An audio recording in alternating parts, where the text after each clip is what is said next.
حضرت زید بن اسلم رضی اللہ تعالیٰ عنہ اپنے والد کا یہ بیان نقل کرتے ہیں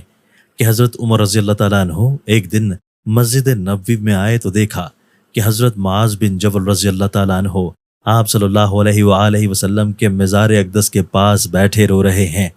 حضرت عمر رضی اللہ تعالیٰ عنہ نے فرمایا، اے معاذ کیوں رو رہے ہو؟ انہوں نے جواب دیا، میں نے رسول اللہ صلی اللہ علیہ وآلہ وسلم کی ایک حدیث سن رکھی ہے،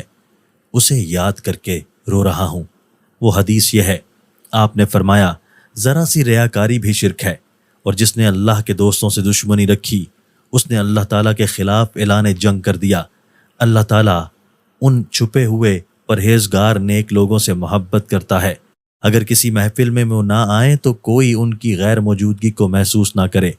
اور اگر کسی مجلس میں وہ موجود ہوں تو ان کو کوئی پہچانتا نہ ہو۔ ان کے دل ہدایت کے روشن چراغ ہوتے ہیں، وہ عموماً گرد و غبار والے اور تاریک مقامات پر ملتے ہیں۔ حضرت عبداللہ بن عمرو بن عاص رضی اللہ تعالیٰ عنہ فرماتے ہیں کہ رسول اللہ صلی اللہ علیہ وآلہ وسلم نے ارشاد فرمایا، تمہارے اندر ایمان پرانے کپڑے کی طرح بوسیدہ ہوتا رہتا ہے،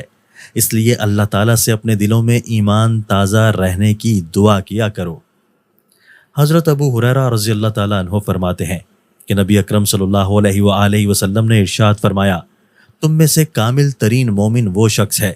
جس کے اخلاق سب سے زیادہ اچھے ہوں۔ حضرت ابو سلمہ رضی اللہ تعالیٰ عنہ حضرت ابو ہریرہ رضی اللہ تعالیٰ عنہ کے حوالے سے نبی اکرم صلی اللہ علیہ وآلہ وسلم کا یہ فرمان نقل کرتے ہیں، تم میں سب سے زیادہ کامل ایمان اس شخص کا ہے جس کے اخلاق سب سے زیادہ اچھے ہوں۔ حضرت ابو سعید رضی اللہ تعالیٰ عنہ فرماتے ہیں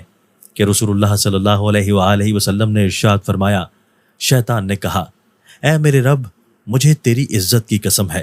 میں تیرے بندوں کو اس وقت تک گمراہ کرنے کی کوشش کرتا رہوں گا جب تک ان کے جسم میں روح ہے۔